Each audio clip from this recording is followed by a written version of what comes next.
Egypt is a land steeped in history and culture, with its ancient pyramids, temples, and tombs serving as a testament to its glorious past. However, with a rich history comes a host of controversies, and Egypt has seen its fair share of them over the years. One name that is often associated with controversy in Egypt is Zahi Hawass, a prominent Egyptologist and former Minister of Antiquities. Hawas has been involved in many disputes throughout his career, ranging from accusations of corruption to clashes with foreign archaeologists. He has also been criticized for his abrasive personality and his tendency to dominate the field of Egyptology in Egypt. Archaeologist and former Egyptian Minister of State for Antiquities Affairs, Zahi Hawass claims to have discovered Queen Nefertiti's mummy. But why does this discovery hold much significance? Is it related to Zahi Hawass corruption, or is there something else? Well, let's find out. Nefertiti was famous for her beauty, which was immortalized in an iconic bust currently housed in Germany's News Museum. However, Nefertiti is most known for her marriage to the divisive pharaoh Akhenaten. They aimed to change Egyptian religion by developing a monotheistic religion centered on the exclusive worship of the sun deity Aten. She may have reigned for a few years following her husband Akhenaten's death. However, the next king, Tutankhamun, reintroduced polytheism to Egypt. His stepmother was Nefertiti, and Tut finally married his half-sister, Ankhesenamun, the daughter of Nefertiti. Archaeologists have claimed to have discovered Nefertiti's tomb for the last 7 years, but all these instances were multiple misidentifications. But now, Hawass is leading excavations at Luxor's Valley of the Kings, where they discovered 2 mummies marked KV-21A and KV-21B in a single tomb at the valley's eastern end. This is not common since many tombs in the Valley of the Kings contain multiple mummies, but here they have found only 2. These 2 are unique, and it is believed that one of the mummies is of Nefertiti. Hawass himself predicts that they would be able to announce the discovery of the mummy of Tutankhamun's wife, Ankhesenamun, and her mother, Nefertiti, by October 2022. However, several months have passed since his announcement, and the archaeological community awaits confirmation of the discovery of the century with bated breath. Is there something wrong going on behind the doors, and why has Hawass not revealed the discovery yet? Let us know about your thoughts in the comments section below. Now let's discuss another controversy of Zahi Hawass, where he has been called for interrogation over allegations that he assisted 3 German amateurs in stealing rock samples from within Egypt's tallest pyramid. Although Hawass dismisses the allegations, claiming that there is nothing against me, but keeping in view his track record, what do you think is true? In April 2013, 3 Germans, 2 amateur archaeologists, and a filmmaking companion went into the inner sanctuary of Giza's Great Pyramid, the last of the ancient world's 7 marvels to remain largely intact. The 3 conspiracy theorists, Dominique Gorlitz, Stefan Erdmann, and Peter Hofer, aimed to prove that the pyramid was not, as has long been assumed, the last burial place of the pharaoh Khufu, but rather a vestige of an even earlier civilization. In order to demonstrate this, they scraped a portion of the Kardash, the symbol that indicates for whom the pyramid was erected, and sent it to Germany for examination. Following worldwide outrage, the samples were returned, and the men were tried in absentia, along with 5 Egyptian officials accused of assisting them in unlawfully accessing the pyramid.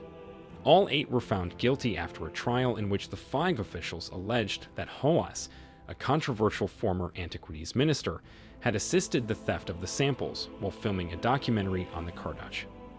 When the court called Hawass for interrogation regarding his role, he denied any involvement, claiming that he left the government 2 years before the crime occurred. He acknowledges that, as Antiquities minister, he approved the documentary, but claims that no one touched the Kardashes and no one even put their hands near it during shooting. Regardless of the result of his interrogation, this is the latest setback in a once promising career that has stalled since Hawass was driven out of Egypt's Antiquities ministry after the 2011 revolt. The flamboyant Hawass became regarded as Egypt's Indiana Jones in the 2000s, appearing in various Egyptology documentaries as well as his own reality show.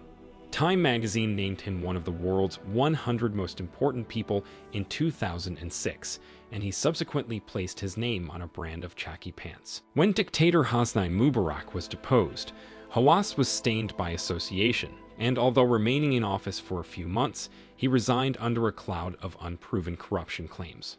In an interview with The Guardian last year, Hawas hinted at a possible return, stating that he was the only man for the job.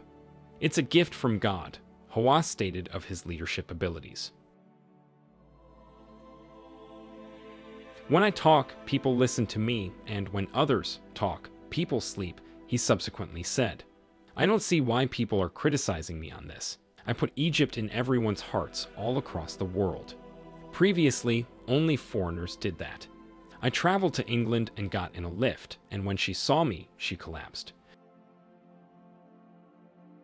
She couldn't believe I was staying at her hotel. What should I do?" Share your thoughts on these controversies in the comments below. Remember to hit the like button and subscribe to our channel for more captivating content like this. The New York Times described Hawass's clothing line as a line of rugged kekis, denim shirts, and carefully worn leather jackets that are meant, according to the catalog copy, to hark back to Egypt's golden age of discovery in the early 20th century. The clothing was first sold at Harrods in London in April 2011. Critics claim Hawas clothing commercializes Egyptian history, and they object to their knowledge that models had sat on or scuffed priceless ancient artifacts during the photo shoot, an allegation Hawas and the clothing producers deny. Hawas already offers a range of Stetson hats that very much resemble the ones worn by Harrison Ford in the Indiana Jones movies. Well, if these are not enough, then let's move on to the next controversy that has pulled Hawas into hot waters. Egyptian archaeologist Zahi Hawass faces backlash after advocating for a single call to prayer across all mosques in a given region.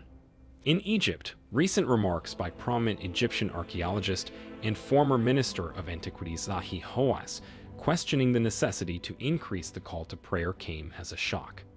Those who criticized him for his words, according to Hawass, can hit their head against the wall.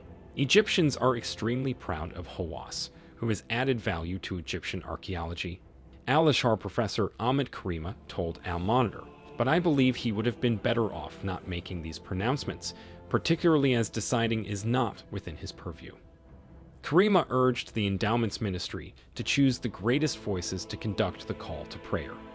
According to a report provided by the Cairo Governorate at the end of June, the number of mosques associated with the Ministry of Endowments in the capital has risen to 4,775.